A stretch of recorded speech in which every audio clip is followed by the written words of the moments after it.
अस्सलामुअलैकुम स्टूडेंट्स आज का जो हमारा टॉपिक है वो है बायोलॉजी नाइन्थ चैप्टर जो है 3 है दी सेल के बारे में चैप्टर है। तो ये न्यू कोर्स का टॉपिक है।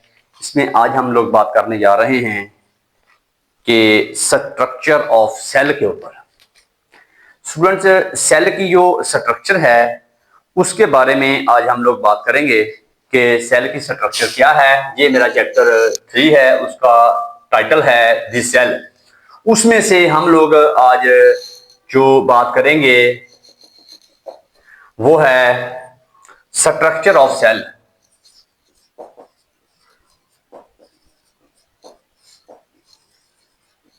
स्टूडेंट सेल की जो स्ट्रक्चर है वो क्या होती है, कैसी होती है, उसके बारे में बात करेंगे कि बेसिक यूनिट ऑफ लाइफ जो है ना वो डिस्कवर की थी कि आपने कहा था cell is the basic unit of life, cell is the structural and functional unit of life.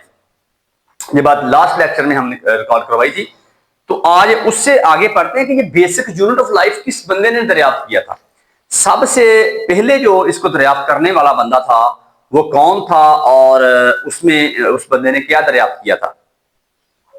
ये था एक साइंसदान था, रॉबर्ट, इंग्लिश साइंटिस्ट था, रॉबर्ट हुक था। रॉबर्ट इंग्लिश साइंटिस्ट था,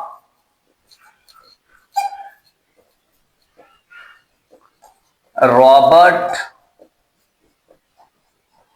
हुक था, एक साइंटिस्ट था। उस बंदे ने, रॉबर्ट हुक ने 1665 में अपने हाथ से तैयार की हुई एक माइक्रोस्कोप जो थी उसको, उस बंदे ने उससे कुछ चीजें देखी।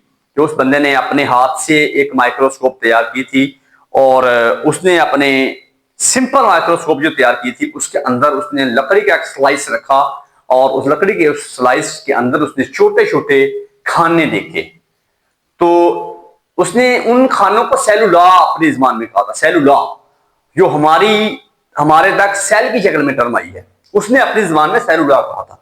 उस बेचारे को नहीं पता था कि उसके अंदर क्या है, बस उसने छोटे छोटे हनी बी के वो कॉम्ब की तरह जो होता है ना, हनी बी के छत्ते के अंदर छोटे खाने होते हैं, तो वो उसने गोल गोल खाने देखे। उन खानों को उस बंदे ने सेलुला कहा था।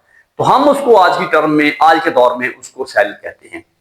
तो ये रॉबर्ट हुक था, 1665 में अपनी तैयार की हुई माइक्रोस्कोप के नीचे इसने लकड़ी का एक छोटा सा स्लाइस रख के कुछ छोटी छोटी शाखाओं को ऑब्जर्व किया।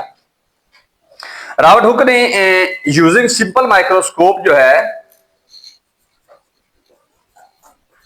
सिंपल माइक्रोस्कोप जो है उसको यूज किया इस बंदे ने। तो अपनी माइक्रोस्कोप यूज करते हुए इसने वुड स्लाइस को देखा, thin slice of cork, slice of cork को उसने माइक्रोस्कोप के नीचे देखा और टिनी बॉक्स लाइक स्ट्रक्चर्स उसने देखी। टिनी बॉक्स लाइक स्ट्रक्चर देखी। वो छोटी छोटी जो साख्तें थी उसने उनको सेलुला का नाम दिया, जो हमारी तक वो सेल की शक्ल में आई है। कि ये थिन स्लाइस कॉर्क को उसने माइक्रोस्कोप के नीचे रख के देखा और उसने छोटी छोटी बॉक्स लाइक स्ट्रक्चर देखी जिनको उसने सेल्स का नाम दिया। वो उसकी डिटेल के बारे में तो नहीं जानता था, इंटरनल डिटेल, सेल की अंदरूनी साख्त के बारे में वो कुछ नहीं जानता था। बस उसने देखी है और जहां तक उसका काम खत्म हो गया। उससे बाद लोगों ने अगली बातें जो हमें बताई हैं वो अगले साइंटिस्ट ने बातें की हैं। उसने इंटरनल स्ट्रक्चर्स ऑफ सेल्स की डिटेल के बारे में कुछ बात नहीं की। बस वो ये कह के चला गया कि भाई ये गोल गोल चीजें मुझे नजर आई हैं, उनको सेलुला, उसने कहा है। वो अपनी जिंदगी सेलुला तक कह के चला गया। उसके बाद 1665 के बाद 19वीं सदी जब आई है, जो दरियाफ्तों का दौर है, उस दौर के अंदर आने वाले साइंटिस्ट ने जो ना ये माइक्रोस्कोप की जो ना वो क्वालिटी को इंप्रूव किया। जब माइक्रोस्कोप की क्वालिटी को इंप्रूव किया 19वीं सदी के अंदर, तो मुख्तलिफ साइंटिस्ट ने मुख्तलिफ तरह की सेल ऑर्गेनेलिस को वो जो ना वो दरियाफ्त किया। 1931 के अंदर प्लांट सेल को माइक्रोस्कोप के नीचे स्टडी किया था। 1831 में रॉबर्ट ब्राउन था एक साइंटिस्ट, उस बंदे स्कॉटिश साइंटिस्ट था रॉबर्ट ब्राउन। इसने प्लांट सेल न्यूक्लियस डिस्कवर किया। 1931 के अंदर रॉबर्ट ब्राउन ने प्लांट सेल को स्टडी करते हुए माइक्रोस्कोप के नीचे, तो उसने स्कॉटिश जो था ना रॉबर्ट ब्राउन जो था, उसने न्यूक्लियस दरियाफ्त किया। इसकी दरियाफ्त के बाद बहुत से आने वाले सालों में कुछ काफी स्ट्रक्चर जो थी वो दरियाफ्त हुई।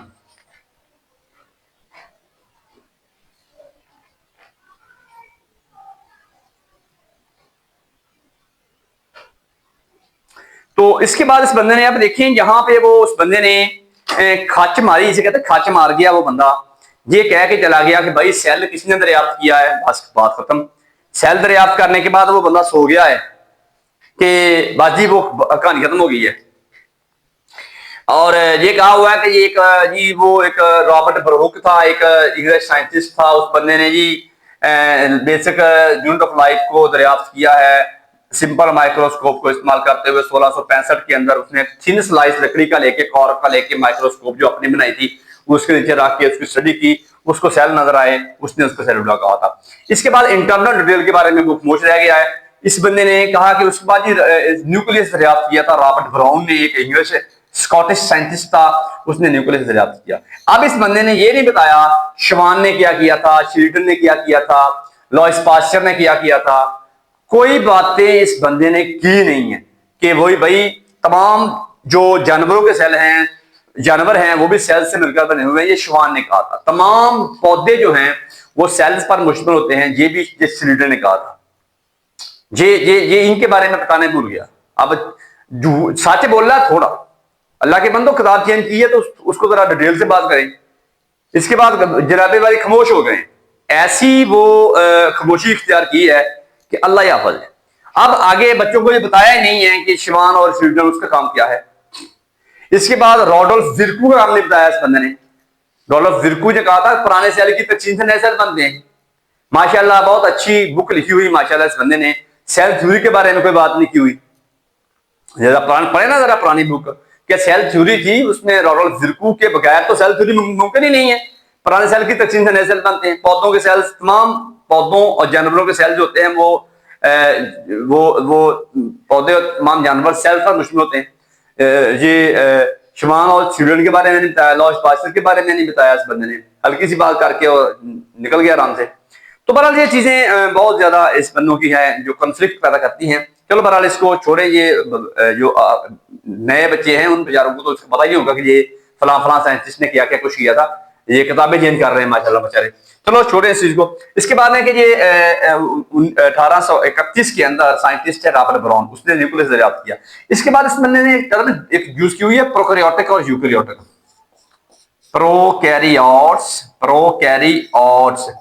प्रो बना होता पहले, कैरियोट बना होता न्यूक्लियस। ऐसे जानदार जिनमें डिस्टिंक्ट न्यूक्लियस नहीं होता, वाज़े न्यूक्लियस नहीं होता, न्यूक्लियस के बाहर मेम्ब्रेन नहीं होती, मेम्ब्रेन बॉन्डेड ऑर्गेनेली नहीं पाए जाते। बॉन्डेड ऑर्गेनेलीज पाए नहीं जाते, नो मेम्ब्रेन बॉन्डेड ऑर्गेनेली। तो यूकैरियोट्स क्या होते हैं? यूकैरियोट्स, यू में ना होता ट्रू, कैरियोट्स में ना न्यूक्लियस, वाज़े न्यूक्लियस वाले जानदार, ऐसे जानदार जिनमें यूकैरियोटिक सेल पाए जाते हैं। वो फंगस है, एनिमल है, प्लांट्स हैं, प्रोटिस्ट हैं। इसमें जस्ट सारे वो आएंगे बैक्टीरिया और साइनोबैक्टीरिया, बैक्टीरिया और साइनोबैक्टीरिया। इस तरह यूकैरियोट्स ऐसे जानदार होते हैं जिनमें डिस्टिंक्ट न्यूक्लियस पाया जाता है।